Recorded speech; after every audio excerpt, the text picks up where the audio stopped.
사랑은 사람을 포기하지 않는다.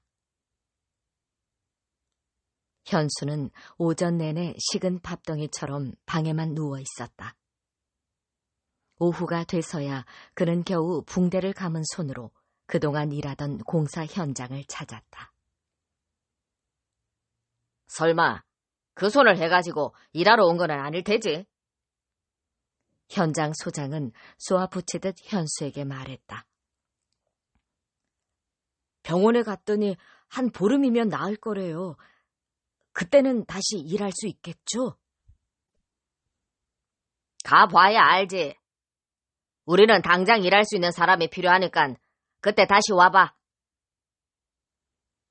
현수는 공사장을 나와 무작정 길을 걸었다. 그가 걷는 길 양쪽으로는 고층 아파트들이 즐비하게 늘어서 있었다.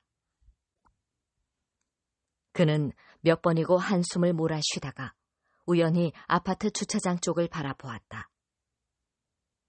사람들이 모두 출근한 오후인데도 고급 승용차들이 즐비했다. 현수는 화가 났다. 자신의 처지를 생각하니 참을 수가 없었다. 그는 다 마신 소주병을 쓰레기통 쪽으로 던져버렸다. 아이는 놀란 눈으로 현수를 바라보고 있었다. 그가 잠시 아이에게서 시선을 돌렸을 때 햇살이 병 조각 위로 부서지며 그의 눈을 파고들었다. 그는 현기증에 눈을 감았다. 자신조차 이해할 수 없는 무시무시한 일을 생각했던 건 바로 그때였다. 그 순간부터 이미 그는 그가 아니었다. 현수는 큰 걸음걸이로 아이에게 다가갔다. 엄마는 어딨니? 집에 있어요. 아빠는? 아침에 회사 갔어요. 너 지금 아빠 보고 싶니?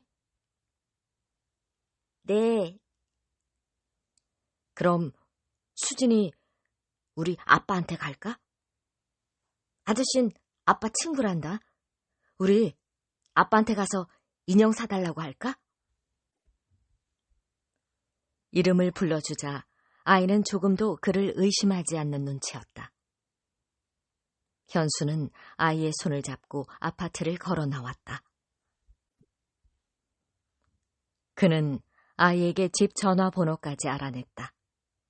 언제 전화를 해야 하고 얼마를 요구해야 하며 또 어떤 방법으로 돈을 받아낼 것인가에 대해 생각했다. 방으로 데려온 지 1시간쯤 지나면서 아이는 불안한 빛을 보였다. 아이는 울기 시작했다. 현수는 초조했다. 수진아, 울지 마.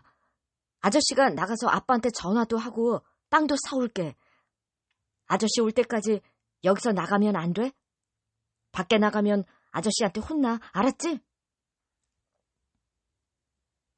그는 아이를 방에 두고 집에서 멀지 않은 가게로 갔다. 그리고 빵과 우유를 샀다. 가게를 나오면서 공중전화 앞에서 한참을 망설였지만 더 어두워지면 전화하리라 마음먹고 그 아래 문방구로 갔다. 만일의 경우 아이가 울음을 그치지 않거나 때를 쓸 때를 대비해 끈과 비닐 테이프를 샀다. 왠지 그런 것들이 필요할 거란 생각이 들었다. 수진아, 아빠한테 전화하고 왔거든? 그런데 아빠가 내일 엄마하고 같이 널 데리러 온다고 했어. 오늘은 여기서 아저씨하고 같이 자래. 싫어요. 나 엄마한테 갈 거예요. 빨리 집에 데려다 줘요.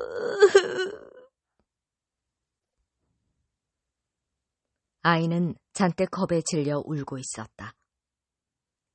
엄마한테 데려다 준다고 했잖아. 왜 혼자 밖에 나갔어? 아저씨가 나가지 말랬지? 죽일 듯이 쏘아붙이는 현수 앞에서 아이는 그저 울기만 했다. 너 밖에 나가서 엄마한테 전화했지? 어서 바른 대로 말해. 그때 아이가 주머니에서 뭔가를 꺼냈다. 아저씨, 손 다쳤잖아요.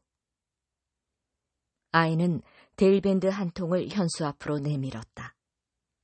아이는 약국에 가려고 방을 나갔던 거였다. 순간 그의 눈에 눈물이 맺혔다. 아이가 준 데일밴드를 바라보며 낮에 현장 사무소에 갔을 때 소장으로부터 들었던 말이 생각났다. 현수는 꺼냈던 끈과 비닐 테이프를 등 뒤로 감췄다. 그제야 그는 제정신으로 돌아왔다. 내가 여태껏 무슨 생각을 했단 말인가. 수진아, 우리 빨리 엄마한테 가자.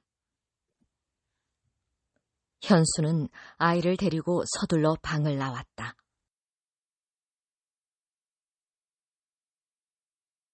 현수는 어린 수진과의 일을 통해 사람의 마음속엔 자신도 알지 못하는 사랑이 있다는 것을 알았다.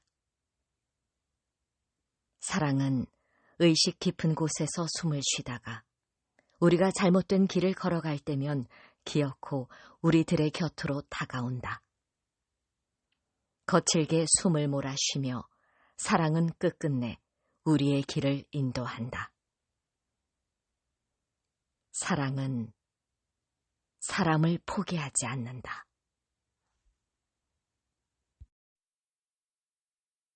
수업 시간. 우산이 어디에 사용되는지 아이들에게 물었습니다. 첫 번째 아이는 비를 가릴 수 있다고 말했습니다. 두 번째 아이는 지팡이로 쓸 수 있다고 말했습니다. 세 번째 아이는 무기로도 사용할 수 있다고 말했습니다. 방긋이 웃으며 손가락만 한 종이 우산을 폈습니다. 그리고 다시 물었습니다. 이 우산으로는 무엇을 할 수 있을까? 첫 번째 아이는 아무 말이 없었습니다. 두 번째 아이도 아무 말이 없었습니다. 세 번째 아이도 아무 말이 없었습니다. 존재하는 것들은 결코 하나의 의미로만 존재하지 않습니다. 평화로운 밤. 아기에게 그림책을 읽어주는 아내의 목소리가 방 안에서 들려온다. 지섭은 기도를 멈추고 아내가 읽어주는 이야기에 귀를 기울인다. 숲속에 매미 한 마리가 살았어요. 매미는 키가 큰 느티나무에 앉아 뜨거운 여름을 노래했지요. 맴. 그때 귀여운 꼬마가 나무 아래에서 매미를 바라보고 있었어요. 매미야, 나하고 얘기 좀 할래?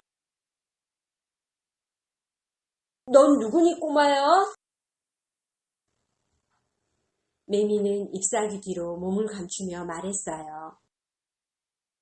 나는 저 아랫마을에 사는 아이야. 그런데 꼬마야, 너는 내가 보이니? 아이들이 잡아갈까봐 이렇게 숨어있는데. 난 노랫소리만 들어도 너희들이 있는 곳을 알 수가 있어. 그런데 매미야, 너희들은 왜 그렇게 노래를 부르는 거지? 조용히만 있으면 아이들도 너희들이 있는 곳을 모르잖아. 그건 말이야, 우리가 해야 할 일이니까. 아무리 위험해도 여름을 노래하지 않으면 매미가 될 수 없거든. 윙윙거리던 냉장고의 숨소리가 멈추고 잠시 고요가 흐른다. 아내의 이야기 소리도 더 이상 들리지 않는다. 지섭이 자리에서 일어나 방 안으로 들어갔을 때 아내는 아기 옆에서 곤히 잠이 들어 있었다. 아내의 손바닥 위로 나비처럼 내려앉은 그림책. 지섭은 그림책을 들어 가슴에 안았다. 아내가 읽어준 그림책 속엔 매미가 나오고 귀여운 아이가 나오고 느티나무가 나온다.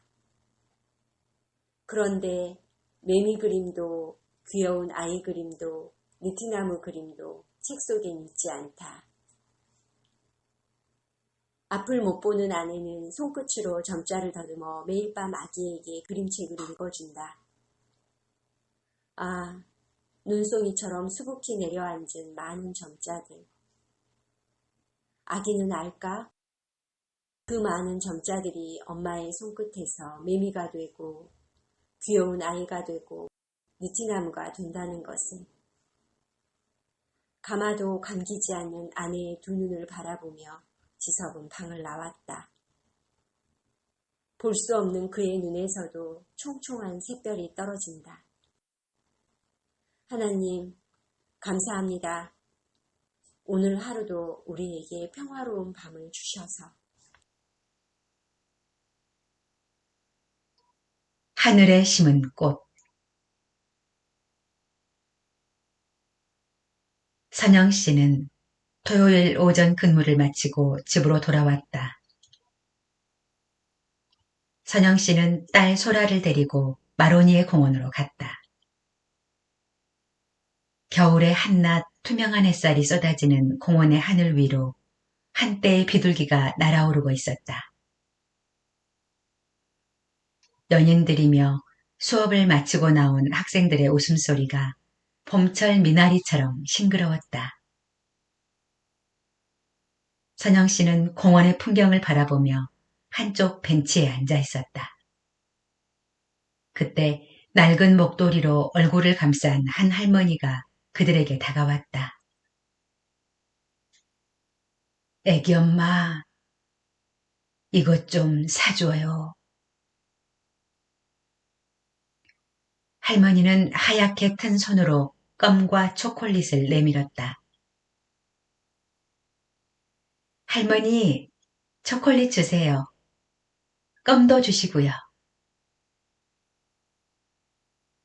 아이고, 이렇게 고마울 때가. 할머니는 미안하고 감사하다는 표정을 지으며 몇 번이고 인사를 했다. 깊게 팬 할머니의 주름살엔 살아온 험난한 세월이 고스란히 담겨 있었다. 걸어가는 할머니의 뒷모습을 바라보며 선영 씨는 왠지 서글픈 마음이 들었다. 엄마, 저 할머니 불쌍하다. 그치? 소라야, 꼭 그렇게 생각하진 마. 할머니는 너처럼 예쁜 손녀한테 맛있는 거 사주려고 껌을 파시는 건지도 모르잖아. 아마 할머니도 행복하실 거야. 소라야, 있잖아. 세상엔 우리가 눈으로 볼 수 없고 마음으로도 느낄 수 없는 것들이 더 많단다. 엄마, 근데 저 언니랑 오빠들은 왜 할머니한테 껌을 사지 않아? 음료수도 사 먹고 아이스크림도 먹으면서 말이야. 글쎄, 멀지 않은 곳에는 여러 명의 대학생들이 앉아 있었다. 음료수 캔을 하나씩 들고 있는 학생들은 할머니와는 눈도 마주치려 하지 않았다. 한참 후 모녀는 공원을 나와 근처 음식점에서 저녁을 먹었다. 그들이 밖으로 나왔을 때 거리엔 어느새 어둠이 둥지를 틀고 있었다. 매서운 겨울바람이 장례 행렬처럼 웅성거리며 거리를 쓸고 지나갔다. 선영 씨가 추위로 빨개진 딸의 얼굴을 두 손으로 감싸고 지하도 계단을 오를 때였다. 계단 중간쯤에 바구니를 앞에 놓고 한 여자가 엎드려 있었다. 그녀의 등 뒤엔 가엾게도 어린 아기가 잠들어 있었다. 잠든 아기의 얼굴은 추위에 새파랗게 얼어 있었다. 소라야, 이럴 줄 알았으면 저녁은 집에 가서 먹을 걸. 차비를 빼고 그녀에게 남은 건 100원짜리 몇 개뿐이었다. 바구니 속에 동전 몇 개를 넣으면서도 그녀는 아기의 얼굴 보기가 부끄러웠다. 승차권을 사기 위해 지하철 매표소로 걸음을 옮기던 그녀는 다시 발걸음을 돌렸다.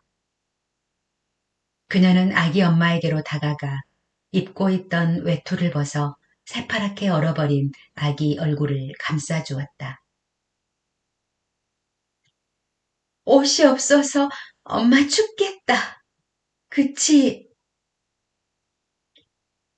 아니야, 엄마 안 추워. 집에 다 왔잖아. 근데 소라야, 엄마가 사준 새우깡 어딨어? 응, 아까 엄마가 아가한테 옷 덮어줄 때 아가 옆에 놓고 왔어. 아가 먹으라고. 그녀는 걸음을 멈추고 소라를 꼭 안아주었다. 먼 하늘의 푸른 별빛이 그들 위로 쏟아져 내리고 있었다. 어린 딸의 손을 잡고 밤길을 걸으면서 그녀는 돌아가신 엄마를 생각했다. 그녀가 철들 무렵 그녀의 엄마는 그녀 곁을 떠났다. 변변한 사랑 한 번 엄마에게 드리지 못했다. 선영 씨의 추억 속에 엄마라는 이름은 명치 끝에 고스란히 아픔으로 남아 있었다. 아, 단 한 번만이라도 엄마에게 따뜻한 저녁 한 끼라도 대접해드릴 수만 있다면. 선영 씨의 뺨 위로 눈물이 흘러내리고 있었다. 별이 뜰 때까지 우리는 산동네에 소복이 밤이 내리면 유난히 개 짖는 소리가 크게 들렸다. 수연이네 가족이 산동네에 새들어 산 지도 2년이 넘었다. 수연이 아빠 최 씨는 이일 저일 닥치는 대로 해가며 강아지 풀처럼 억세게 살아왔고 이즈막엔 늘 공사판으로만 떠돌아다녔다. 수연이 엄마는 막내 영재가 3살 되던 해부터 집에서 멀지 않은 봉제 공장으로 일을 다녔다. 야간 작업이 있는 날이면 엄마는 종종 늦게 들어왔다. 그러던 어느 날 엄마가 공장에서 일하다 쓰러졌다. 엄마는 꽃송이 같은 세점 분신을 남겨두고 세상에서 가장 긴 여행을 떠나고 말았다. 엄마가 떠나버린 겨울, 수연이에겐 또다시 커다란 불행이 닥쳐왔다. 아빠가 작업 중 추락사고로 대퇴골과 슬개골이 골절되었고 신경까지 손상을 입어 왼쪽 다리를 거의 쓸 수 없게 된 것이다. 몇 달간 병원에 있다가 추운 겨울이 되어서야 수연이 아빠는 목발을 하고 병원을 나왔다. 수연이 아빠는 하루하루 먹고 살기 위해 껌과 초콜릿을 들고 공원과 음식점을 돌아다녔다. 거리에는 온통 크리스마스 캐럴이 울려 퍼졌고 사람들은 하얗게 입김을 내뿜으며 거리를 오가고 있었다. 거리 한쪽에는 구세군 아저씨가 딸랑딸랑 종소리를 내며 큰 소리로 외치고 있었다. 불우한 이웃을 도웁시다. 불우한 우리 이웃들에게 따뜻한 온정을 베풉시다. 영우가, 영재야, 우리 이제 집으로 가자. 누나가 집에 가서 라면 끓여줄게. 알았어, 누나. 수연이는 두 손으로 영재의 차가운 귀를 감싸고 길을 걸었다. 그때 멀리 있는 아빠의 모습이 보였다. 설마 하는 마음으로 다시 보았지만 분명히 아빠였다. 수연이는 서둘러 발길을 돌렸다. 누나! 저기 아빠 있다! 아니야, 영우가. 아빠 아니야. 아빠가 왜 저기 있니? 아빠 맞아. 누나, 아빠야. 아빠가 있는 쪽으로 걸어가는 영욱이를 수연이는 붙잡았다. 가지마, 영우가. 아빠가 우리를 보면 슬퍼할지도 몰라. 그렁그렁 맺힌 눈물 때문에 수연이의 눈에는 아빠의 모습이 희미하게 보였다. 아빠는 지친 모습으로 목발에 몸을 기댄 채 건물의 유리문 앞에 서 있었다. 어린 동생들과 길을 걸으며 수연이는 눈물을 닦았다. 집으로 돌아오는 길에 수연이는 동생들을 데리고 눈 쌓인 작은 성당의 앞마당으로 들어갔다. 예배당으로 들어가는 출입구 계단 위에는 커다란 종이 상자가 있었다. 상자 안은 헌 옷들로 가득 차 있었다. 상자 안을 들여다보며 수연이는 아빠의 낡은 점퍼를 생각했다. 수연이는 점퍼 하나를 손에 들고 주위를 둘러보며 조심스럽게 계단을 내려왔다. 그때 성당의 한쪽 문이 열리더니 중년의 수녀가 그들에게로 다가왔다. 얘들아, 추운데 여기서 뭐해? 수연이는 수녀의 얼굴을 바라보지도 못하고 고개를 숙였다. 이 옷 필요하니? 내가 입기에는 클 것 같은데. 아빠 주려고요. 그랬구나. 그럼 아빠 갖다 드리렴. 근데 아가들이 추워서 안 되겠다. 우리 안으로 들어가자. 수녀는 아이들과 함께 성당의 사무실로 들어갔다. 나는 마르티나 수녀야. 너는 이름이 뭐니? 수연이요. 최수연. 수연이는 몇 살이야? 12살이요. 그럼 초등학교 5학년? 원래는 그런데요. 지금은 1년 동안 학교를 쉬고 있어요. 왜? 어디가 아프니? 아니요. 아빠가 많이 아팠거든요. 동생들도 봐야 하고요. 엄마는? 안 계세요. 돌아가셨어요. 그랬구나. 수연이는 정말 착하네. 이 새 이름이 뭐예요? 사무실 한쪽 세장 앞에 얌전히 쪼그려 앉아있던 영욱이가 세장 안을 가리키며 물었다. 그건 십자매라는 새야. 예쁘지? 네. 영욱이와 영재는 신기한 듯 이리저리 세장을 두들겨 보았다.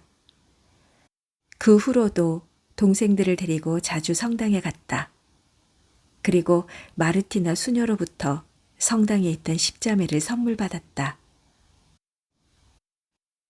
동생들은 방 한쪽에 놓여있는 십자매를 바라보며 온종일 즐거워했다. 하지만 방세 때문에 주인 아줌마가 성난 얼굴로 다녀간 후로 어린 수연이의 마음은 불안하고 무거웠다. 누나는 엄마 보고 싶지 않아? 누나가 말한 대로 매일매일 엄마 생각만 하면서 잤는데도 엄마가 보이지 않아. 영우가 이리 와. 수연이는 영욱의 얼굴을 품에 꼭 안았다. 여보, 지난번엔 우리가 수연 아빠한테 너무했던 것 같아요. 주인집 여자가 말했다. 당신도 그게 마음에 걸렸었구만. 어린 것들 데리고 어떻게든 살아보려고 발버둥 치는 사람에게 이 엄동설 안에 방을 빼달라고 했으니 얼마나 기가 막혔겠어요. 임자는 정말 그럴 셈이었나? 말이 그렇다는 거였지? 수연 아빠 아직 안 나갔겠지? 주인 남자는 마당을 지나 수연네 방으로 갔다. 수연 아빠 안에 있어요? 주인 남자는 방문 왼쪽에 있는 창문으로 방 안을 슬쩍 들여다보았다. 창문 가까이 있는 십자매들이 세장바닥으로 떨어진 채 죽어 있었다. 방 안은 이미 연탄가스로 가득 차 있었고 아이들의 입에서는 가는 신음소리가 새어나왔다. 모두들 무사하니 정말 다행이에요. 수연 아빠, 그동안 우리가 잘못했어요. 당분간은 방세 걱정하지 마세요. 연탄가스 걱정일랑 안 해도 돼요. 참, 그리고 아침에 수녀님 한 분이 다녀가셨어요. 수연이를 찾기에 여길 가르쳐드렸거든요. 환자복 차림의 수연이는 주인집 여자의 말에 놀랐다. 바로 그때 병실 문이 조용히 열리며 한 손에 노란 프리지어 꽃을 들고 마르티나 수녀가 안으로 들어왔다. 수연아. 마르티나 수녀의 목소리는 떨리고 있었다. 수연이는 자리에 일어나 마르티나 수녀의 품으로 달려갔다. 어깨를 들먹이며 울고 있는 수연이의 입에서 신음처럼 작은 소리가 새어나왔다. 엄마. 창밖에선 소리 없이 한방눈이 내리고 있었다. 하늘로 떠나간 엄마는 하얗게 눈을 뒤집어 쓴 채 병실 유리창을 통해 울고 있는 수연이를 바라보고 있었다. 닿을 수 없는 그리움으로 눈송이처럼 눈물을 흘리면서 마음의 정원. 김 씨가 인형 장사를 시작하고 나서 6개월쯤 지난 어느 날이었다. 밤 10시쯤 한 중년의 사내가 김 씨의 인형 좌판으로 다가왔다. 그는 김 씨 앞에 놓인 인형들 앞에 말없이 쪼그려 앉았다. 검게 때가 앉은 와이셔츠 위에 허름한 양복을 입고 있는 그의 얼굴엔 근심이 가득했다. 이 인형 얼마예요? 신랑 신부 인형이요? 3,000원인데요, 손님. 하나 주세요. 네. 장사는 잘 되나요? 웬걸요. 하루에 서너 개도 팔지 못할 때가 많아요. 그나마 인형이라도 팔아서 이렇게 살아갈 수 있으니 다행이죠. 많이 파셔야 할 텐데. 3,000원이라고 하셨죠? 네, 손님. 여기 있는 신부의 모습이 꼭 제 아내를 닮아서요.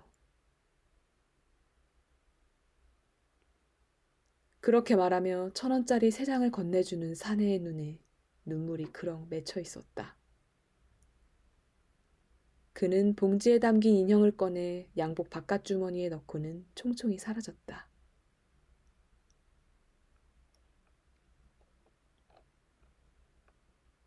김 씨가 사내를 다시 본 것은 그로부터 열흘이 지나서였다.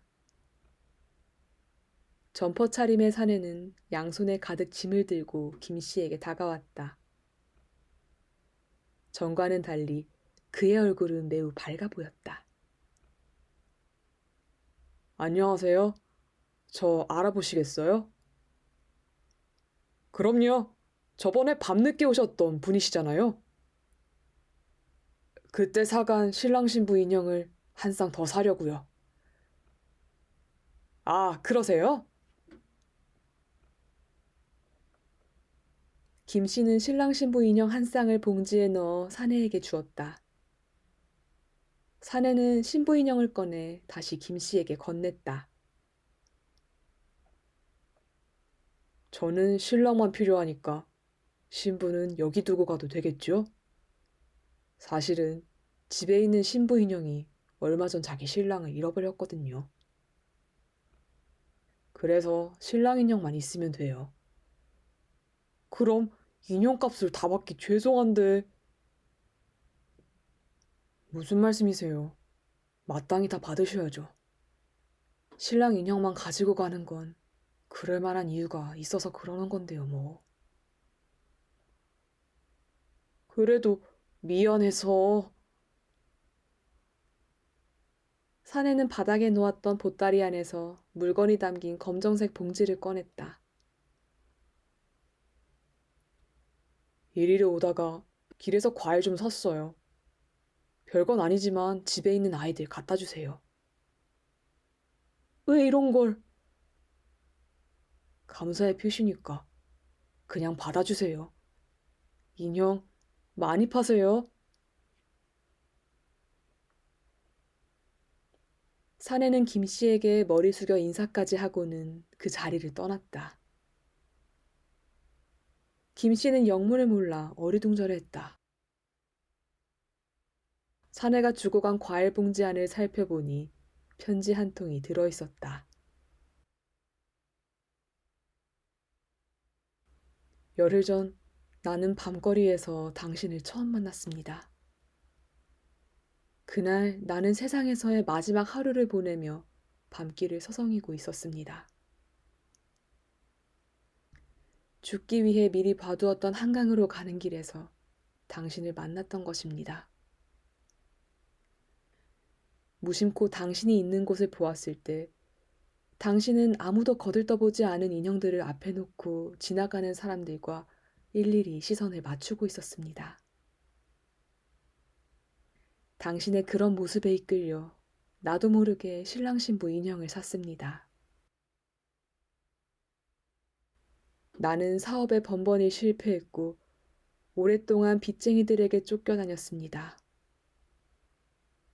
더 이상은 살아갈 자신이 없어서 차라리 죽음의 길을 택하려 했던 것입니다. 한강에 도착한 것은 새벽 2시가 다 될 무렵이었습니다. 죽음을 향해 가는 동안 여러 번 망설이기도 했습니다. 아내와 자식들 생각에 절망도 했습니다.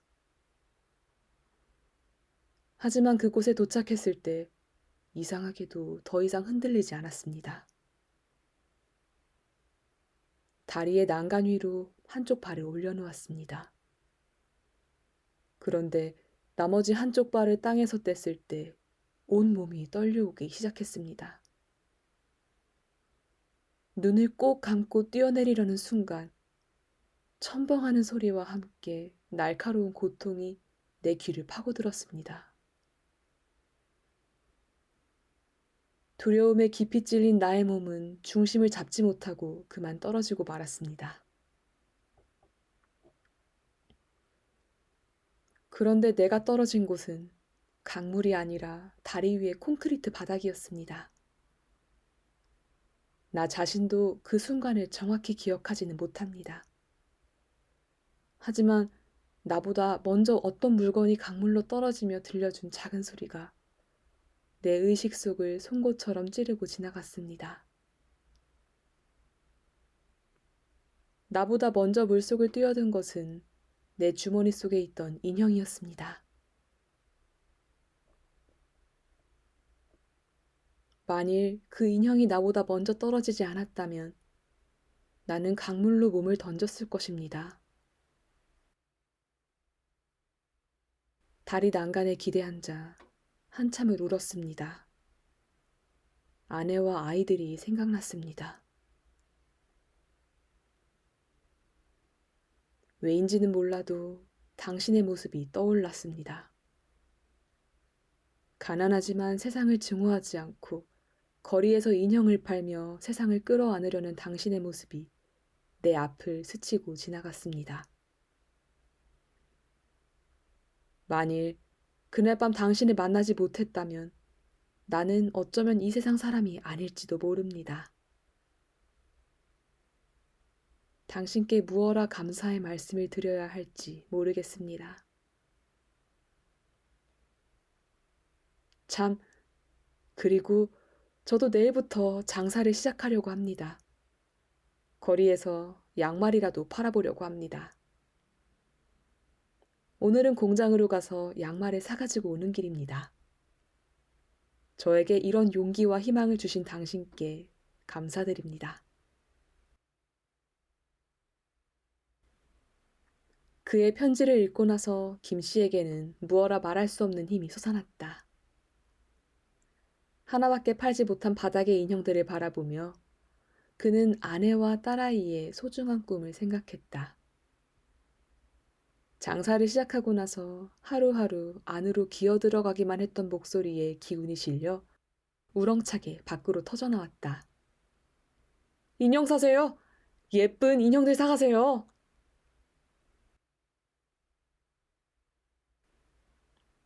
사람은 누구에게나 마음의 정원이 있다. 그 정원에 지금 무엇이 심어져 있는지는 중요하지 않다. 그런데 사람들은 끊임없이 계획을 세운다. 사과나무를 심었으니 다음엔 포도나무를 심어야지. 그리고 그 다음엔 멋진 소나무를 꼭 심고 말 거야. 무엇을 심을까 고민하는 한 그 사람은 결코 행복해질 수 없다. 마음만 있다면 풀 한 포기만으로도 아름다워질 수 있는 게 우리의 인생이다. 부족함 때문에 넉넉해질 때도 있습니다.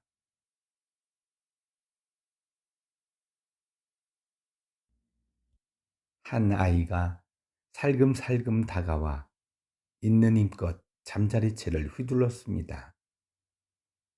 윙하고 바람 갈라지는 소리에 잠자리는 날개를 폈습니다. 가까스로 죽음을 모면한 잠자리가 아이를 향해 말했습니다. 나에게 날개가 없었다면 어린 너한테 잡힐 뻔했구나. 그런데 바로 그 순간 잠자리는 온몸을 뒤틀며 고통스러워했습니다.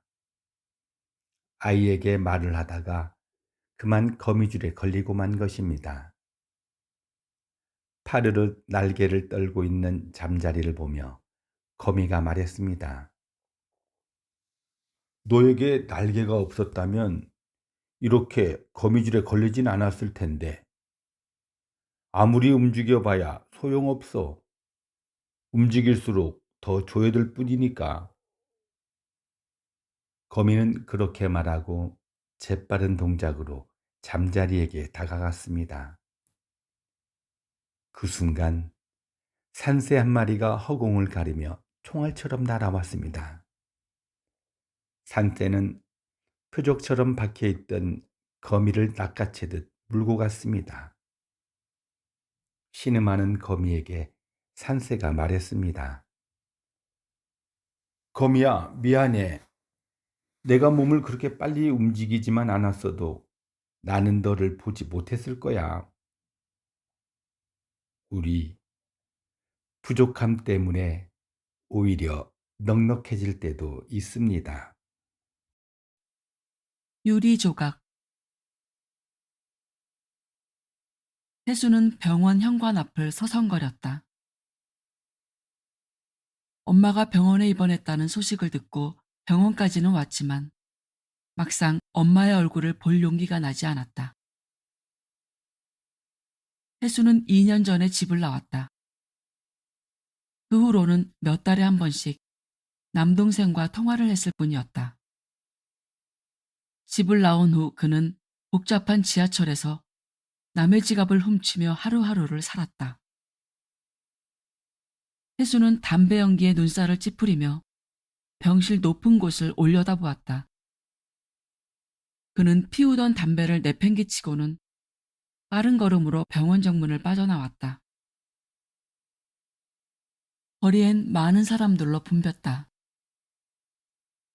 동굴 같은 자신의 것처로 가기 위해 태수는 지하철로 향했다. 현금 인출기 앞에서 한 젊은 여자가 많은 돈을 핸드백 속에 넣고 있는 것이 보였다. 그 순간 출렁이던 그의 눈빛이 멈춰졌다. 태수는 야수처럼 양미간을 좁히고 그녀의 뒤를 따라갔다. 그녀는 태수가 금방 지나온 지하도 안으로 들어갔다. 그녀가 지하도 계단을 내려갈 때 태수는 뒤에서 달려내려와 그녀와 몸을 부딪혔다. 태수는 돈이 들어있는 핸드백을 순식간에 낚아챘다. 태수는 그날 이후 소매치기 한 돈으로 술을 마시며 방탕한 생활을 했다.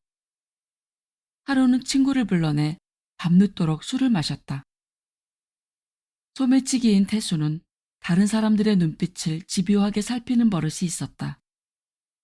태수는 옆에 앉아있던 사람들의 얼굴을 습관처럼 계속 바라보았다.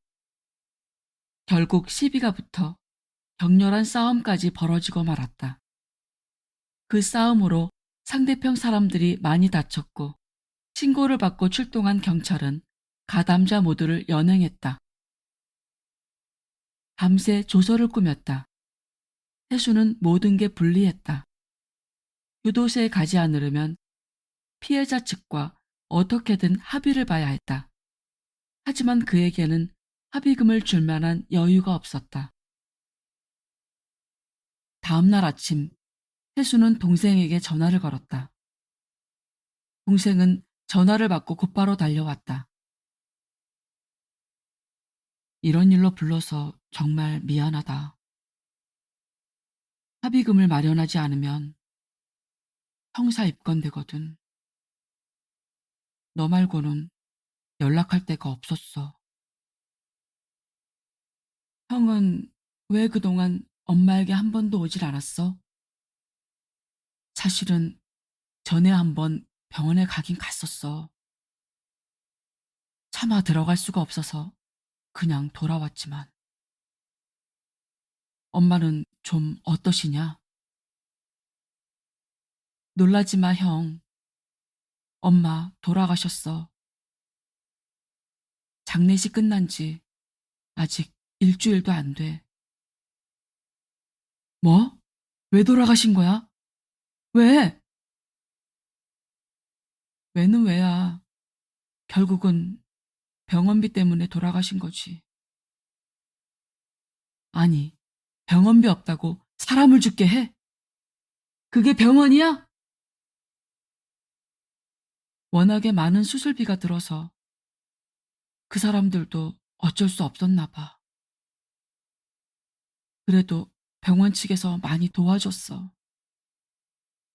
나중엔 할 수 없이 엄마를 집으로 모셔갔지 뭐. 그러고 나서 한 달도 못 돼서 돌아가셨어. 아무리 그래도 그렇지. 사람이 죽을 줄 알면서도 그대로 내친다는 게 말이 되냐? 세상에 이런 일이 어딨어? 이러니까 내가 세상에 정붙이지 못하고 벌레처럼 사는 거야. 아니, 그렇게 동부할 데가 없었나? 내게라도 연락을 했어야지. 언제 형이 나한테 연락처 같은 거 가르쳐 준 일 있어? 형이 너무했다는 생각은 안 해? 얼마 전 내 여자친구가 정말 어렵게 엄마 수술비를 마련했었어. 그런데 그걸 내게 갖다 주려고 병원으로 오다가 어떤 놈한테 소매치기 당했대. 하도 순식간에 일어난 일이라 그 놈을 잡지도 못했어. 그놈의 소매치기가 엄마를 죽인 거나 마찬가지야. 동생의 말을 듣는 순간 태수의 온몸이 굳어졌다. 태수는 자신이 생각한 게 틀리기를 바라면서 더듬더듬 물었다. 그 돈 어디에서 소매치기 당했어? 엄마 있던 병원 바로 앞에 있는 지하도 계단에서. 사람들은 마음속에 유리조각을 꽂아놓고 모르는 사람들이 다가오는 것을 경계한다. 심지어는 친한 사람들의 속마음까지도 실눈을 뜨고 경계할 때가 있다. 하지만 대부분의 경우 우리에게 해를 끼치는 것은 다른 사람이 아니다. 우리 자신이다. 할아버지 눈엔 눈물이 가득했다. 영현 씨는 어린 딸아이를 데리고 버스 정거장으로 갔다. 버스 정거장 앞에 백발의 노신사가 있었다. 노신사가 영현 씨 딸아이에게로 느릿느릿 다가왔다. 아가야, 몇 살이니? 참 예쁘구나. 아이는 손가락 4개를 펴보였다. 할아버지 딸하고 나이가 똑같구나. 할아버지 딸도 너랑 똑같은 4살이거든. 할아버지는 손등을 조심스럽게 쓰다듬어 주었다. 너도 할아버지 딸처럼 손이 하얗구나.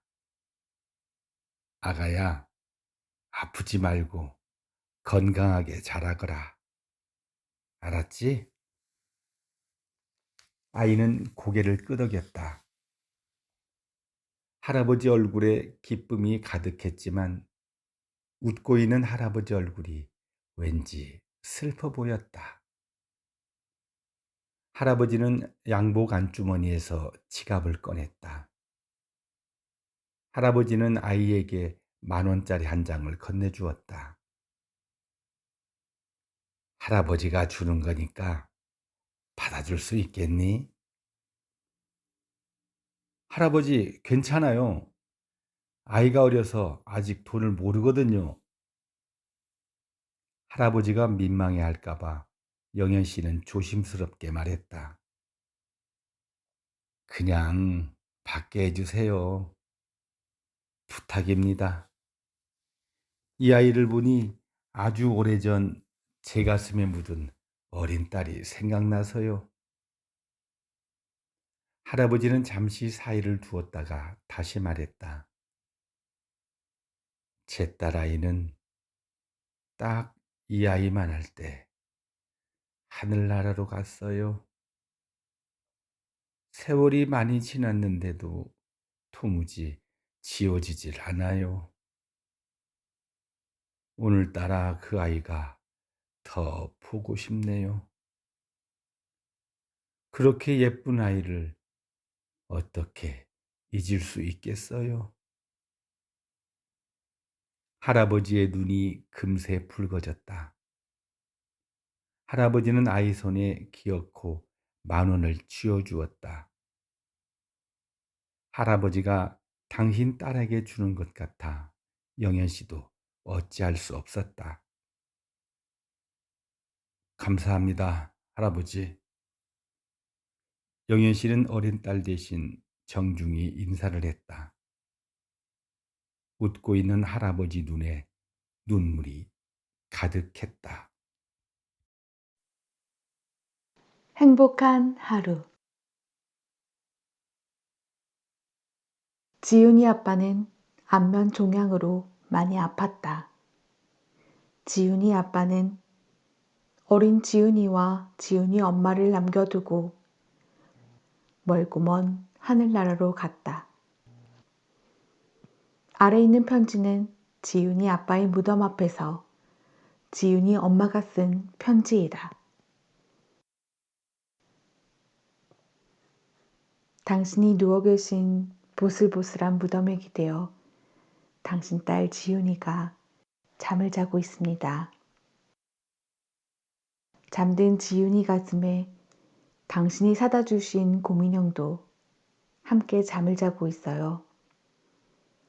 당신이 우리 곁에서 마지막 시간을 보낼 때도 지훈이는 늘 당신 곁에서 잠들었지요. 코를 찌르는 냄새 때문에 문병 온 사람들은 30분을 견디지 못하고 당신 방을 나왔어요. 하지만 우리 지윤이는 아빠가 좋다고, 아빠가 불쌍하다고 매일 밤 베개를 들고 당신 방으로 갔습니다. 흉측하게 변해버린 아빠 얼굴이 무섭지 않냐고, 냄새나는 아빠 방이 싫지 않냐고, 목이 메어 지윤이에게 물어보면 지윤이는 절레절레 고개를 흔들며 눈물만 흘렸습니다. 우리 집 앞마당에 강아지 풀이 피어나면 당신은 내 손을 잡고 말하셨어요. 아무 곳에나 피어나지만 아무렇게나 살아가지 않는 들꽃처럼 살 거라고요. 당신이 누워 계신 무덤가에 눈물처럼 피어있는 강아지 풀을 바라보며 당신을 생각합니다. 먼 데서도 가까운 마음으로 늘 당신 곁에 있겠습니다.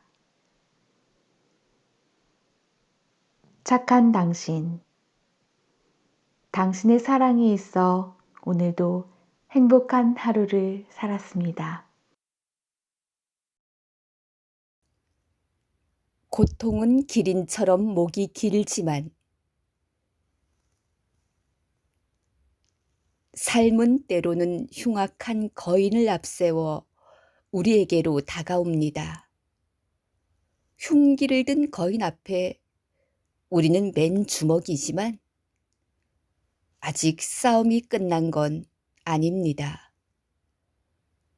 희망을 가진 자 앞에서 인생은 마술을 보여주니까요. 고통은 기린 목처럼 길지만 그만큼의 높이에 희망을 매달고 있습니다. 다시 일어서야 합니다.